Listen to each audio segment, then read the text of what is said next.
This is Good Morning Uganda Extra.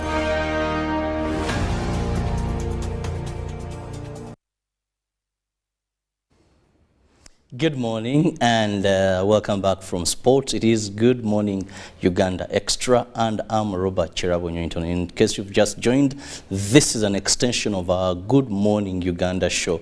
So every weekday from 6:30 we are here.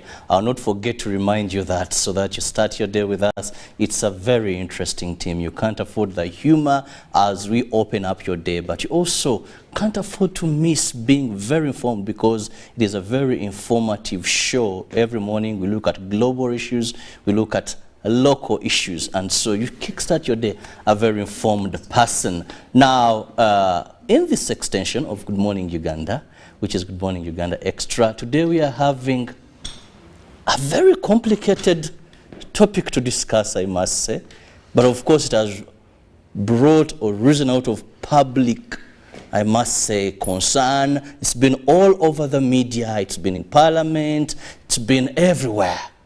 And that is matters to do with the National Social Security Fund, NSSF, and of course the alleged mismanagement and the report by the Select Committee of Parliament. We must recall after a lot of issues making rounds on various social media platforms, we saw the Speaker of Parliament, the Right Honourable Anita Amongi, set up a select committee on the 1st of March to investigate and find out what is the truth, what is the reality regarding this. And we saw on the 9th, the report was adopted by Parliament. It made a number of recommendations here and there. So we want to look at the state of affairs at the National Social Security Fund, which is about 17 trillion fund, workers' savings there. So, of course, that explains why it's a matter of interest. And joining me on set, I have the Chief Risk Manager Officer, that is Edward Senyonjo, and I'm very eager also to listen and hear from him, mostly as we try to look at this report and the key findings of it. Welcome and good morning. Yes, good morning, Robert, and thank you so much for hosting me. My name is Edward Senyonjo, like you introduced me. I'm the Chief Risk Officer at the NSSF. The main reason I'm here this morning is basically, if I may summarize it, is to provide assurance to our members as regards to the safety of their funds. Like you have said, in the last 3 or so weeks, there's been a lot of talk about the NSSF, much of it not correct, so we owe it to our members to set the record straight. So that is the summary of my message, but you can go on. Edward, and I'll begin at that. Well, the Select Committee came up with a number of recommendations, some you would say, maybe allegations. Yeah. So let's just have a brief of your view about this entire report, then we shall dissect it bit by bit regarding the recommendations. Okay, first of all, I would like to thank the Select Committee for the work they were able to do within a very short time and looking at a very long time, 20 years. It was a very hard task to do. And they managed to come up with what they came up with. But 2 things we have liked about this report. One, the report actually recognized the performance, the high performance of the NSSF. That is not in doubt. And if you look at that report, I think it is under Section 7, it clearly states that NSSF has been performing well. From 2015 to date, actually you mentioned 17, I can tell you today, by the end of Feb, the fund is 18 trillion. Wow. So that is excellent performance by any measure. The other good thing that we liked about this report, it was able to vindicate us, because there has been a lot of talk that we have stolen money from the fund, all sorts of things. But I have not seen anywhere in that report, if you have read it, that says management or whoever in the fund stole the money. I think most of the things are around decision making, allocations, maybe error of judgment, expenditures, yeah, something like that, but not stealing the money. The person who attempted to steal the money, who stole the money, was prosecuted in court and has been convicted, and I think by by this time I'm speaking, he could be in prison and he's supposed to refund that money. So my message is one, savers' funds are safe with NSSF. So that is for me is the summary. And well, I can attest to that. Yes. I have people who are getting midterm benefits. First, I thought that absolutely. wasn't a reality, Absolutely. but it came out, people are getting these. Yes, absolutely. We have never stopped paying benefits. We have been paying benefit. I think by end of Feb, we had paid about 96 billion. 96 billion. So whoever qualifies gets their money. So there is this perception that the fund, the money is stolen, money is not there, is just not true. Because even if you qualify today, you'd get your money. Your money is there. And for me, I'm also a member, I also save. That is the most important thing for me. The money is safe, and I get it as and when I qualify. Now, question to you, and also your department. Yes. As all this horrible was going around, Yes. it was very hard Yes. to get an official from NSSF. Yes. Personally, I tried. Yes. To come and speak to the media, explain to the people, why were you silent till the report was out? Yeah, that's a very good question. We wanted to give the committee the opportunity to do their work. We didn't want to interfere with the process. We wanted to be open, just as we have always been, to allow them to do the investigation and come up with a report. Then, since the report is out now, we are at liberty to speak about the matters they raised. Yes.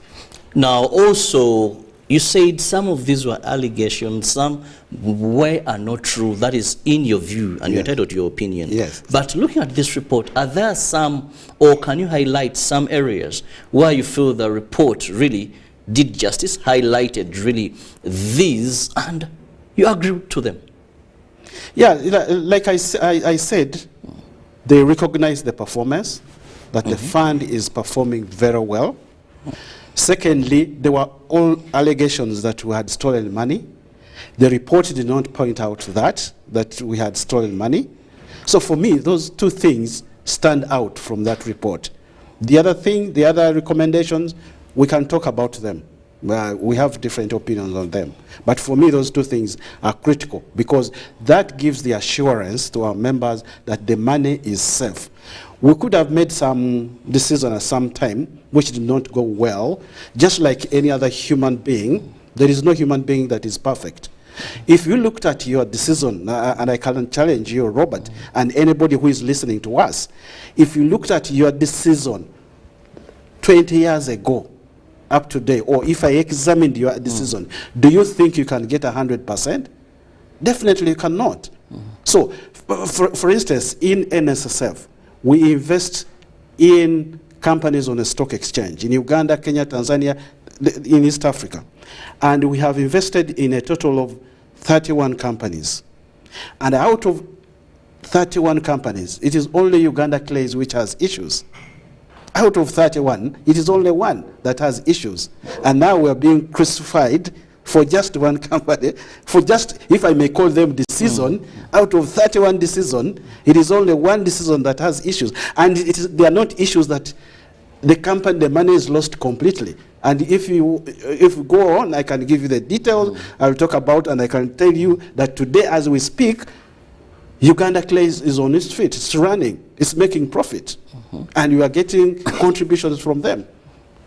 Okay, Edward, well, those we shall go into them later, but rightly trying to explain some decisions. There was a letter from the Minister of Gender, Labour and Social Development. Yeah. Now, this pointed out issues of bribery, mismanagement, corruption, and I think the report captured this. What is your take on that? Yes, the report did capture that. I think there are some people who also blow. They thought, or they intended to create a picture that there was bribery, there was corruption.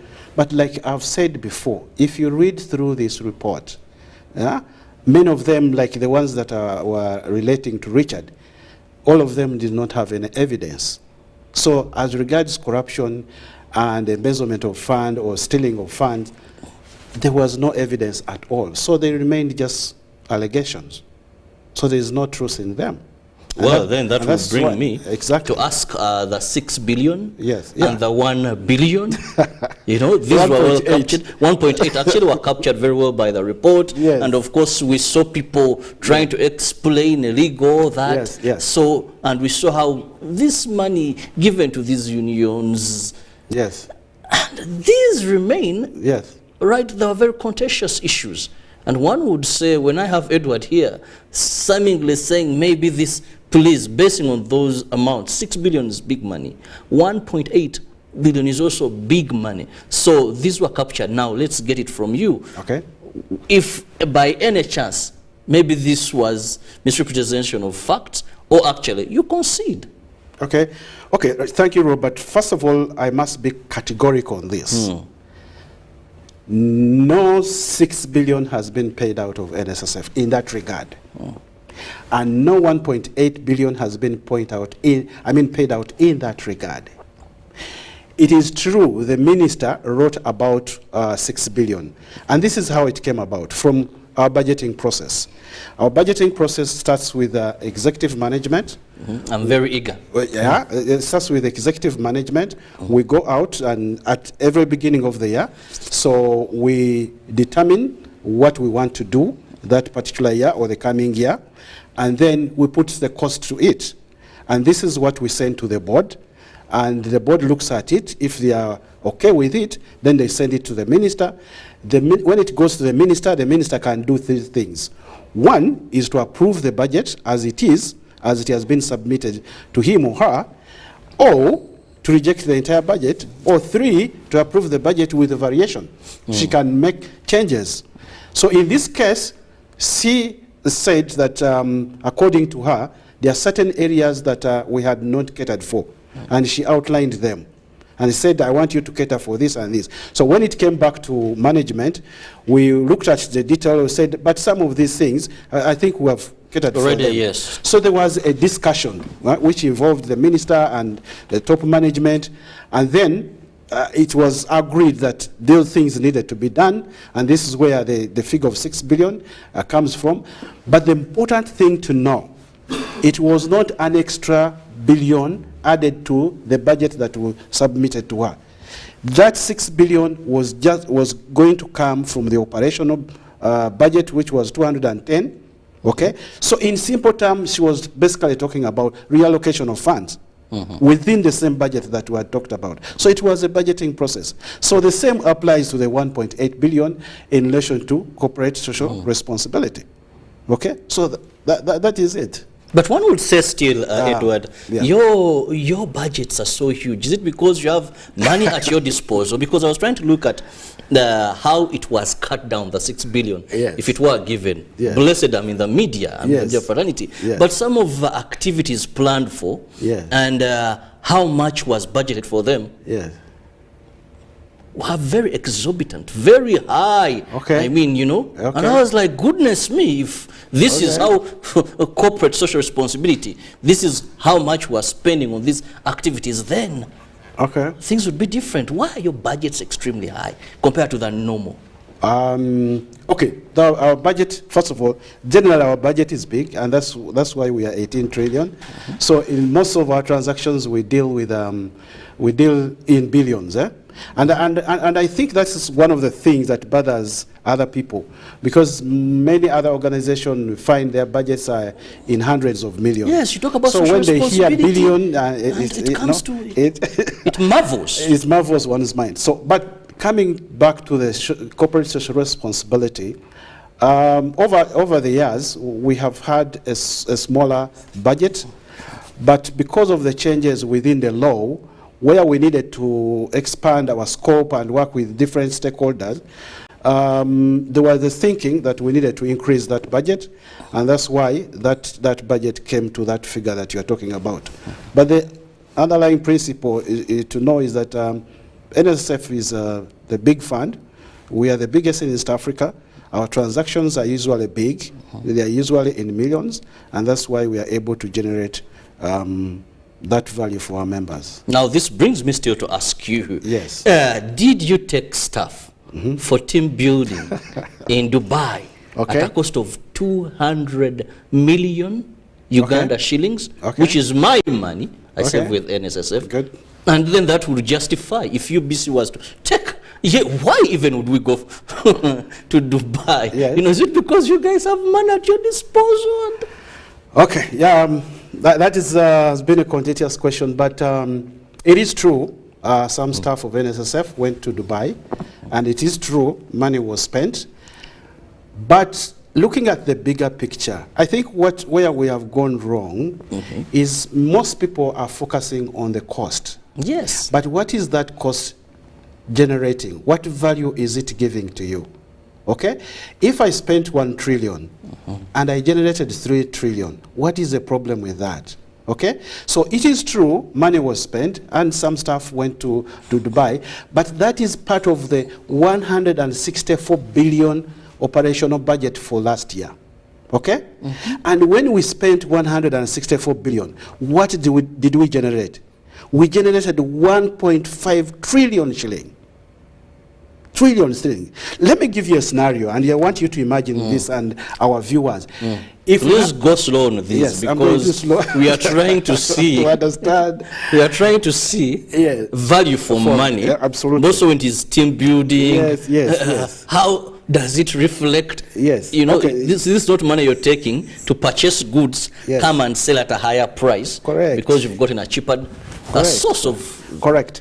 That money that was spent on that trip is part of the budget, which was 164 billion operational budget. Okay. And I've told you that budget, including the team building, including the bonuses, including everything, it was 164.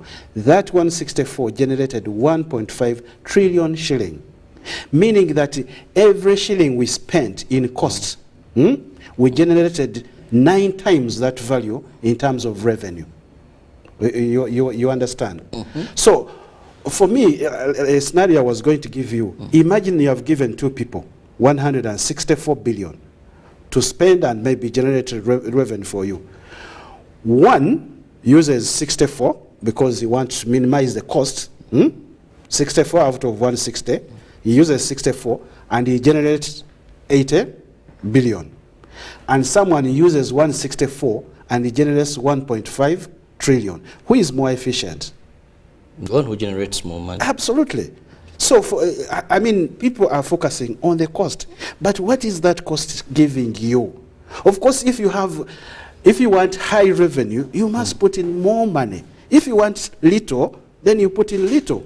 You get what you put in. Okay, that fairly explained. Then how do you explain the issue of cards that we invested in? Yes, okay. And that never yielded profit in any way. Okay, it's true. The first card had issues, although we used it for some time. But when the technology changed, and I think it became obsolete, so couldn't use it for some time. So a decision was taken, analysis were made, due diligence was made.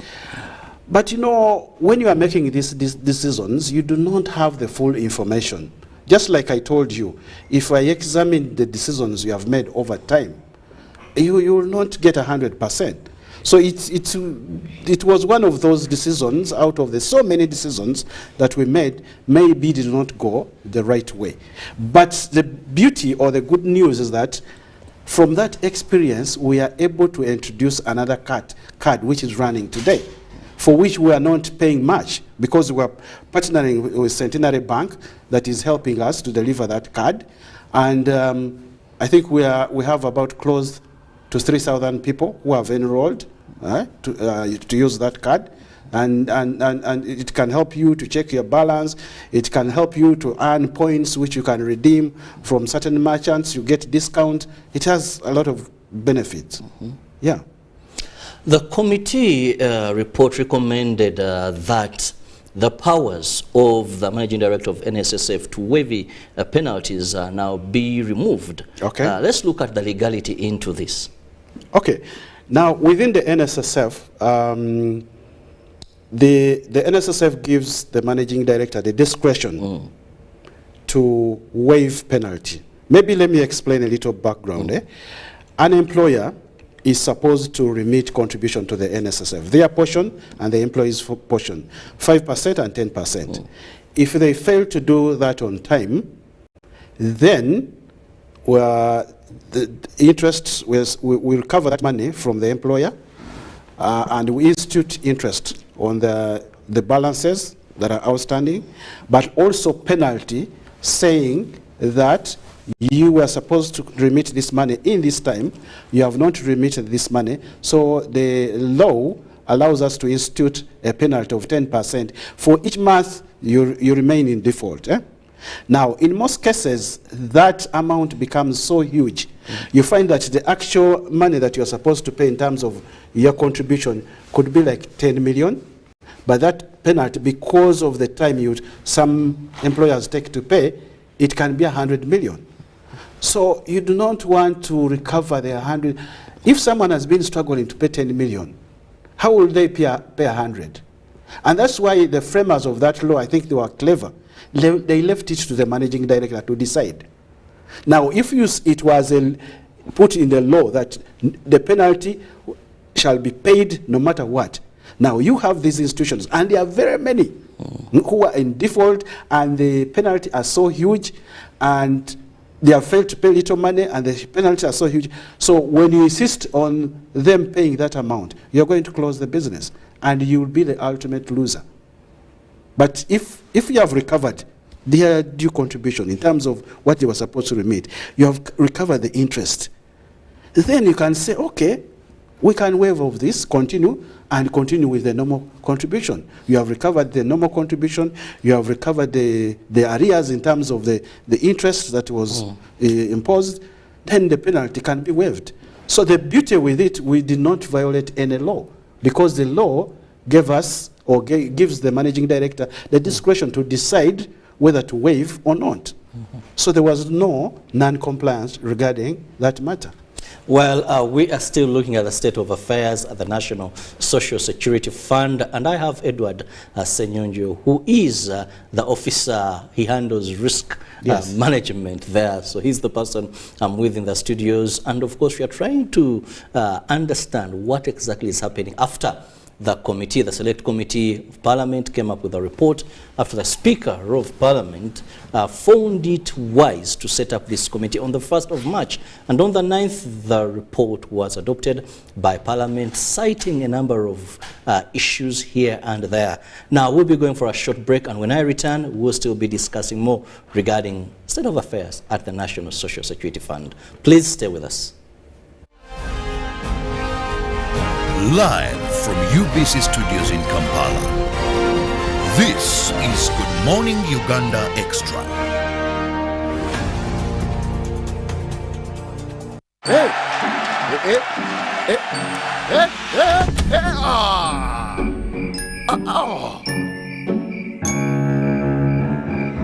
Paying your bills the old way. Let's go. Just need to buy some power. Paying your bills with the My Airtel app. Bro, there's a line. You have the power in your pocket. The power to instantly pay your bills hassle-free. Unlock that power with the My Airtel app. Visit the App Store or Google Play now. Oh, you're back. Ladies and gentlemen, this is your captain speaking. We're descending into Entebbe Airport. For those proceeding to Kampala City, the biggest event in East Africa is in town. That's right. The East African Business Expo 2023 is happening from the 23rd to the 26th of March at Kololo Grounds. Join us to network, connect, and grow. Contact us for exhibition or sponsorship opportunities. The 14th East African Procurement Forum and Business Expo 2023 is hosted by PPDA. Now sit back and relax. It's time to explore great business opportunities. The Tales of Kasozi, brought to you by Uganda Communications Commission. Hello? This is Kasozi. How can I help you? Hey, Kaso's my brother. Long time. We last met when we were at campus. It's been a while, but you are the person I'm looking for. Campus? Really? Hey! You don't remember me? Okay, so how can I help you? I'm stuck in Gulu making millions and I need to urgently send money to my sick mother. But I can't find any mobile money agent near me. I've sent the money to your phone, as you can see the message. It might take a few minutes to come through, but I urgently need you to send the money to my mother. Let me send you her number and you send it to her chap chap. My friend, I'm afraid your mom is going to die. What? Because I don't know you, I never went to campus, and I'm also in Gulu. So can we meet at CPS, we talk about it? Oli musiru. Stay tuned for what Kasozi does next. Tofera. Refrain from unnecessary engagements with strangers over the phone. This message is powered by the Uganda Communications Commission.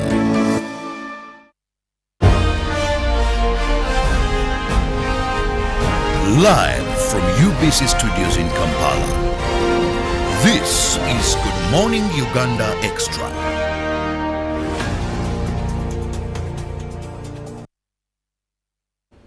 Welcome back from that break, and thank you so much for being with us here on UBC TV. In case you've just joined, I'm Robert Chirabo Nyonyintono, and with me I have the Chief Risk Management Officer, that is the National Social Security Fund, Edward Senyonjo, with whom we are looking at the state of affairs at NSSF after the Parliament Select Committee report came out and was adopted. We are trying to look at a number of issues that were in there. Now, still going back to some of these issues that the savers or the public in general feel maybe they need more information or have a different image about the entire NSSF. The issue of relatives. I was watching Parliament, the Select Committee, some footage where I think it was Director of Commercial Services. Yes. And simply, do you know this, my cousin, this, that, you know, is this a in NSS? And how does that impact on safety of our savings? Okay, so that's transpired in Parliament. I think the committee mentioned about 6 people, but the head of commercial, the chief commercial officer clearly explained the 2 were not his relative. The other 4, one of them does not work in his department. He works in the investment department. The other 3, by the time he became head of department, they were already in that department. So he is not the one who recruited them. And then 2, those 3 do not report to him. They are about a number of layers to him. He's the head, but these are supervised by other managers. Because in our policy, there is a requirement that if there is a relative in your department, he cannot be reporting to you. You cannot supervise your relative, which is complied with, because he's the head of department, does not supervise the other relative who are in his department. And the other matter to note is that that department alone has got 380 staff. Because after that probe on that day, when I was driving home and listening to one of the radios, one of the reporters said that what has transpired in the NSSF probe today is that 80% 80% in certain department are relative of a certain head of department, which was not true. Because, like I've told you, that department is the biggest. It is the department that deals with collection, contribution, and payment of benefits. So it is so big. And these people do not report to him. And those people, by the time he was appointed head of department, they were already there in that department. So he didn't recruit them. Yes. Well, I hope that is satisfactory enough. Yes. Because that was one department. We don't know what the story could be in other departments. Other departments, no. Other departments, no. Not. Because the other departments are much smaller. Are much smaller. Yes, okay. yes. Now, also, this brings us, after this report, are there issues that you feel maybe were gotten out of context? I want to first get your opinion before I ask you another area. Yes. If I may mention about 2 that come to my mind, And I'll start with the investment. We have about 210 investment for the period that we're looking at, but only 1 that can be considered was a loss, but not in the real term, because I'll explain that. And that is the West Nile Golf Club. If I may give you a little history, sometime back, NSSF made a joint venture with West Nile Golf Club, whereby we had to construct a hotel in Arua, and the club was to provide land, which they did, and NSSF was to construct the hotel. So we constructed the hotel. But before the hotel was completed, there were issues at the NSSF. The board was dissolved, and therefore the project stalled. So all this time we have been trying to bring up the project again. There's been a negotiation with the owner of the land, but the biggest thing has always been the valuation. How do you do the valuation? Because times have changed. So that procrastination, that long discussion has been going on, and we are seeing some light at the end of the tunnel. So it is not that everything is lost, because we have the structure is ours, but the land on which it is sitting is not ours. That is the challenge. But the structure is still there. So out of the 210, the picture that was given was that everything is like we lost, we make a wrong investment decision, we are reckless. And like I've told you, even with equity, where we invest in different companies, out of 31, it is only one which has issues. And those issues, the story of Uganda Clay came about in 2011, because by that time we are still the big shareholder with Uganda Clay, and Uganda Clays had issues. They were struggling financially, and so they approached NSSF, their biggest shareholder, with a plan, a transformation plan, and they wanted money to buy equipment for their factory in Kamonkoli, in Mbale. So we looked at management that time, looked at their plan, and they were satisfied. So they gave them money, they gave them a loan, and unfortunately, they didn't improve within a short time. It has taken them a number of years, but the good thing recently, in the last 2 years, Uganda Clay is performing well. They have returned to profitability, and they are even contributing to NSSF. So when you look at the story that the message that was brought out in the report, even a discussion in the public, it was like NSSF is all bad news. And yet these are just a small thing. When you look at, if I share with you some figures, when you look at Uganda Clays, from the portfolio perspective, Uganda Clays is just a small thing. If I may show you some percentage here. Uganda Clay is valued at 10.79 billion, which is about 0.06% of the entire investment portfolio. 0.06% of the entire portfolio. And this is what is causing whatever the percentage is, yes. This is our savers' money. This is our money. We wake up early in the morning, we come, we work. Yeah, but we expect when that time comes, it must be handled. And that brings me to another issue still. Yes. Now, the Alcon thing, the land title. Yes. You know, why the public has this thinking? Because some of these things, when you explain them, yes, they make some sense. Yeah. But to the public out there, yes, when the report and the committee was going on, yes, it seemed like, who are we having? Are we having people there? Is it because it's not their money, maybe? Okay. Because how on earth do you tell us that for such a magnificent building, someone is not concerned that we should be having the title? If this dealt with a case, why do we still have the title? These are some of the things that make the public, Edward, wonder. Absolutely. And maybe think that there are people who don't have the capacity to handle, to manage, or who just choose not to care, or are just complacent, very comfortable with their work. Let's also look at the title. Thank you very much, Robert. On that one, I must admit that the public and the members are justified to be concerned about having that building and you don't have any ownership. But let me tell you the story. And we have been doing a lot of work in court. And this is the story. How did we get where we are? Okay. Some time back when we are going to construct that building, we entered into a contract with a company called Alcon from Kenya. Incidentally, there was another Alcon in Uganda. Okay, Alcon Uganda. But we signed a contract with Alcon Kenya. Okay. Now, that contract was such a way that the contractor was going to provide, of course, the labor, but also the materials. Now, they said, because we are going to provide for you the materials, we need assurance that will be paid. In case you fail to pay, we need to have a fallback. So, management then and the contractor agreed that we give them security. So we gave them the title.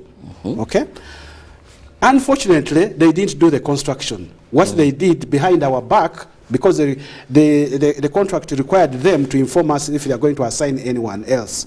But what they didn't inform us. They assigned their contract to Alcon Uganda. So it is Alcon Uganda which did the construction, and we didn't know. So they do the construction. Along the way, of course, they failed. So when we failed, we refused to pay them. When we refused to pay them, they went to court. When they went to court, they lost. Why? Because they didn't have a contract with us. Okay? So actually, the judge said they were fraudsters, trying to benefit on a contract where they were not party. They were strangers to the contract. Okay? So that is done. So what do? We are now armed with the decision of the court. We now pursue recovery of the title from Alcon Kenya. So Alcon Kenya refused. So we applied to the registrar of titles to issue to us another title to cancel the other one. They said, this matter is complicated. You get a court order. So that's where we are now. I'm just giving you a summary of the story. So we have applied now to court to order the registrar of titles to issue for us a new title and cancel the other one. So we are not sleeping. Okay. Yeah. But how long will that, because with a body like NSSF, it's not Robert. Yes. You see, with a body like NSSF, yeah. If someone was not sleeping on job. Yeah, but Robert, these processes, you have no control over them. Now, have you had cases which have taken 10 years in court? And no doubt. Beyond, yes, you have no control over them. Once you go there, you just have to wait until they say what they say. Yeah. Now, Edward, we've talked about this and that regarding the report. Yes. Now, Parliament is an institution. Okay. That we have representatives of people. We respect Constitution. It has the rights and powers. I was reading through, and I found some either insinuation or allegations or confirmation. I have you that much as the report came out, it had some recommendations. Yes. And now we are going to the hardest in those recommendations. One, the board be dissolved. Yes. It had some return the money, also be discarded. But it seems some people kind of are saying, we are here, we are going nowhere, and the content of the report, for now, we cannot go by their recommendations. To the public, this may be seen as acts of impunity or undermining Parliament. Okay. So what does this mean at the end of the day when such institutions make such recommendations and we see people boldly saying, no, this we cannot adhere to the recommendations as of now. Me, I'm here to stay and I will be here. Okay. Good question. First of all, there are three arms of government. There is one that is responsible for making laws and maybe enforcing accountability. And then there's one that is responsible for, running the government. And then the one that is responsible for justice. So when Parliament makes recommendations, those recommendations are made to the cabinet, to the executive arm of government. It is up to the executive arm of the government to to implement what Parliament is saying. So it is like from Parliament to executive and then to the affected institution. We cannot just pick those recommendations and start implementing. We are waiting for what the government is going to say, or in particular what the minister will say. Okay? Now, which minister are we talking about here? The minister who was requested to humbly resign. That is another interesting thing, because even the minister is affected, the board is affected. But looking at it, I've told you how the process is supposed to be, but looking at it, if the board is to be resolved immediately, if the top management is to be suspended, put aside for investigation, who is going to run the institution? That's not to say we are adamant, we cannot respond to what the parliament is saying. No, we do respect their recommendation. Like I've said, if the minister or the government tomorrow says, pack up your bags and go, we cannot say otherwise. Well, we've talked about the bad. Yes. And time is run. Let's take a look at the good. What milestones, if there are any, has NSSF achieved over a period of time? First of all, is summarized in our performance, our numbers. I speak for the current management that started around 2010, because that is the time I also joined. I don't know what happened before. And I think we have made significant strides since then. When you look at our numbers, which are always available, from 2015, we are 1.7 or 0.5 trillion. Today, I'm telling you, we are 18. That is not... Maybe it could even be much bigger than that. Well, the biggest room in the world is a room for improvement. Okay. No one can claim to be perfect, but we have done what we could with the resources. Yeah, it's true, we could have done better. Like I've said, we are not perfect, but at least I believe you went through school, and all our listeners, for you to be an A performer, you don't need to have scored 100%. So there was always that gap. Yeah, but we recognize that if you get 8 out of 10, that you're a good performer. So I believe NSSF has performed tremendously well. I've told you about the asset base, but also if you look at, save for these things that have happened recently, our customer satisfaction rates have always been above 80. Our financials have grown. Our turnaround time has improved tremendously.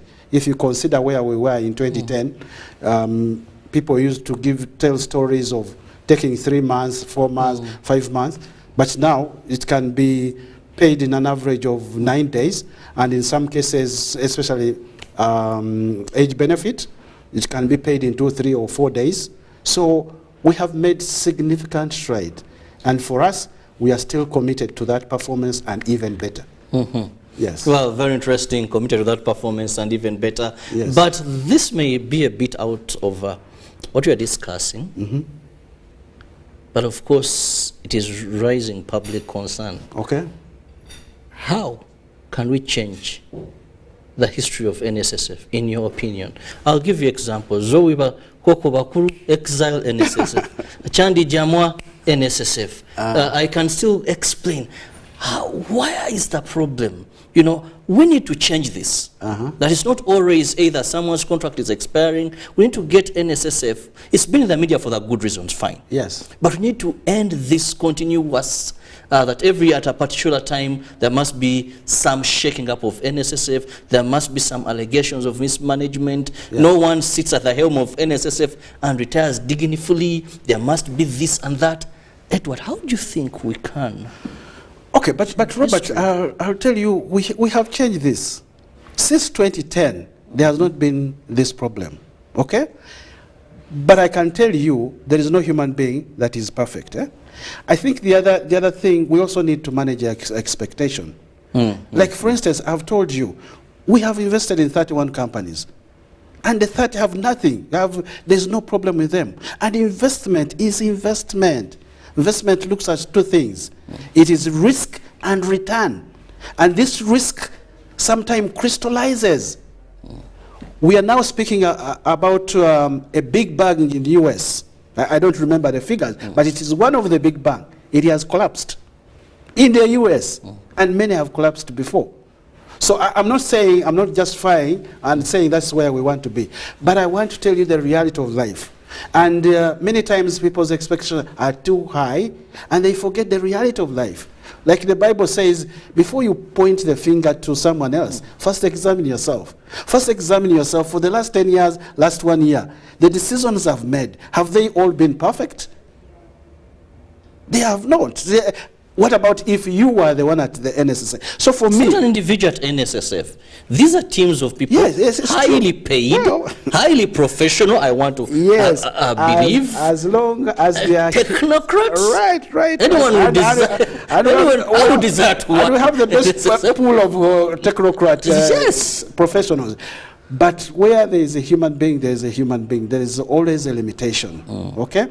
This time round, I don't see justification for all this much noise because, like you have said before, these people end up in prison. Yes. When you see the report of the select committee, there is no single line that says so and so stole the money. It was all around decision making, which is different. Anyone can make a wrong decision because we are not God. I'm yet to hear that so and so stole this money, and this is the evidence. Misappropriated, which was happening in the past, and that's why those people went to prison. This case is different. It's just managing expectation, and sometimes, with due respect to Parliament, I think they over-sensationalize these things. Well, I wish I had more time with you, but definitely a broadcast is all about time management. I have to let you go, but before I do that, let me just have your parting shot. My parting shot is what I started with, that our members, please rest assured, let me even speak to you in the camera, rest assured that your funds are safe in our hands. We can make a wrong investment decision at some point, but in the grand scheme of things, your funds are safe and your return will always be reasonable. We have committed ourselves to give you a return which is 2% above a 10-year average inflation, and we have been consistent on that over the years. So your fund, you can forget about everything else I've said, but remember one thing, that your funds are safe. Thank you very much. Thank you so much, Edward Senyonjo, who is the Chief Risk Officer at the National Social Security Fund. My prayer, and I hope for many Ugandans, most of the savers, is that NSSF learns from their mistakes. Yeah, we pick some lessons there. So that we do not have reoccurrence of such. Absolutely. I know risk management is a hard thing. Yes. I must commend you. You've done justice. Thank I you. hope this has satisfied Ugandans. See you next. See you tomorrow. Have a lovely day. God bless you. Stay safe. Good morning. Live from UBC Studios in Kampala.